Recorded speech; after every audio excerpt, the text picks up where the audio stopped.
Well, this is going to be choppy as all get out, and I don't have my earphones, so I don't even know how well it's going to be heard. This is what you call a beady log.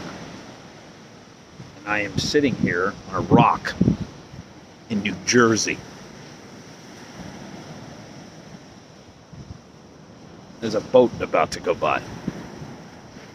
Here comes a seagull. So the purpose of this bead log was to reflect specifically, I've been writing, but was to reflect specifically on one major point. When God called men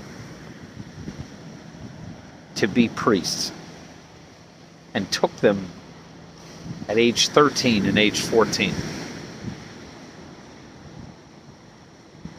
and tossed them into a formation, I don't know if the kind of psychological damage that was done from removing them from their fathers can ever be undone. I don't know if it can ever be undone. If you've never heard the expression that hurt people, hurt people, hurt people, hurt people.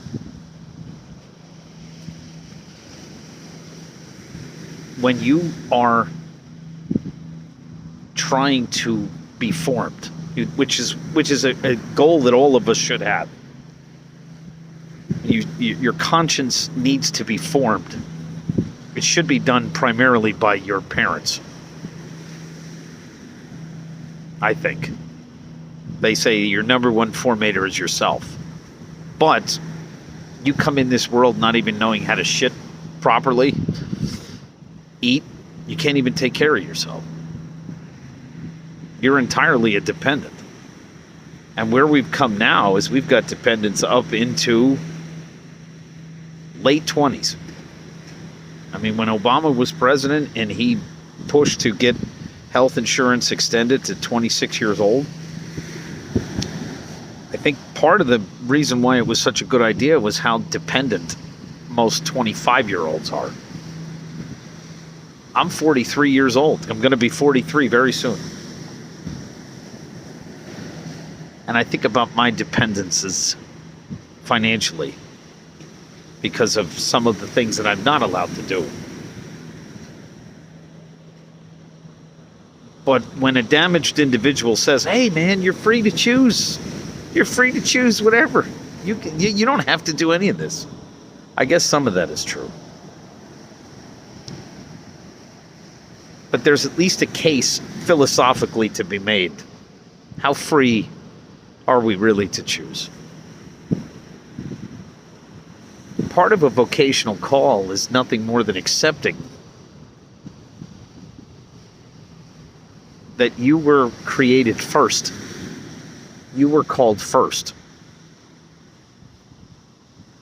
And our primary call, vocation primary number one, is the call to holiness, the universal call to holiness. The secondary vocation is the service vocation. If you really think that you're free to serve only in the facet that you want, you don't understand how service works. You're too busy being served. Anyone that says, hey, you're free to do whatever you want, you don't have to do any of this stuff, is too busy being served to serve. Your primary call to holiness is about what God wants. But your call to service, whether it's single life, religious life, or married life, that has nothing to do with what you want. That's not how service works. You have to lay aside every day what you want in order to serve. Why would Jesus wash someone's feet?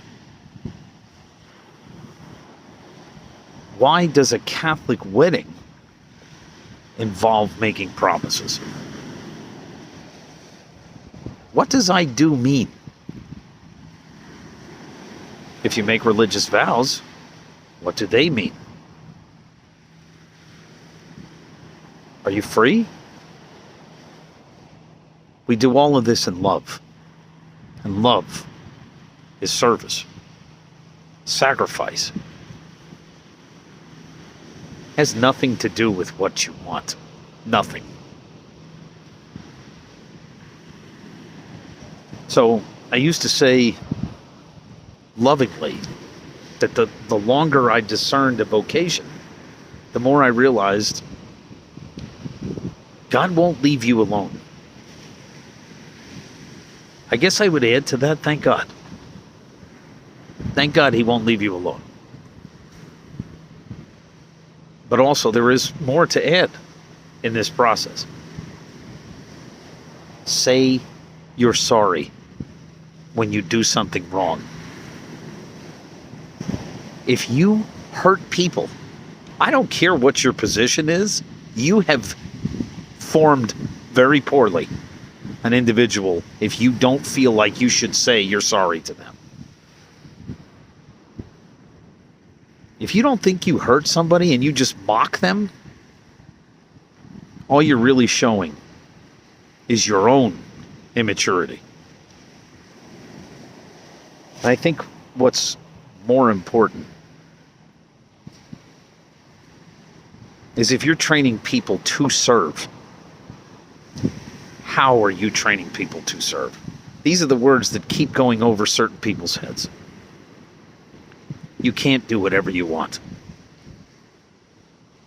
Because there are always consequences to doing anything that you want. And most of them are not good. You do what you will, not what you want.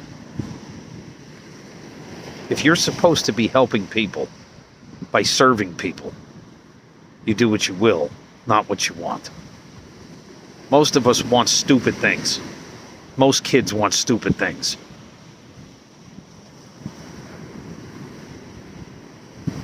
I had a wonderful mother. I'm very proud of her vocation. Say to me that kids don't crave all the things that they say I want to anyway. What kids truly crave deep down is discipline. Good discipline. People have associated discipline with abuse in this day and age. But abuse is just not saying you're sorry. And not disciplining properly by saying, you know what? You're right. In this instance, you're correct. I'm wrong. And I'm sorry. A good husband is not afraid to tell his son he's sorry.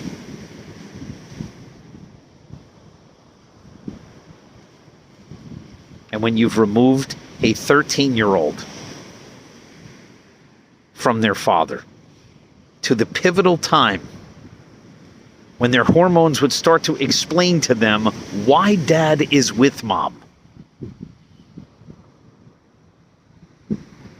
and you start to put them with a bunch of boys being taken by a bunch of men that in a lot of cases don't know what the word father really means. And then you're telling them, this is how you do it. I think the one most abusive thing that I've seen over and over now is how few of them were apologized to. And how few of them learned how to give a good, sincere apology. And you know, when people used to say this to me, it used to cut me to the core. But it doesn't make it any less true. If you don't think that you do things wrong that require an apology, shame on you. You can fix that today. Hurt people.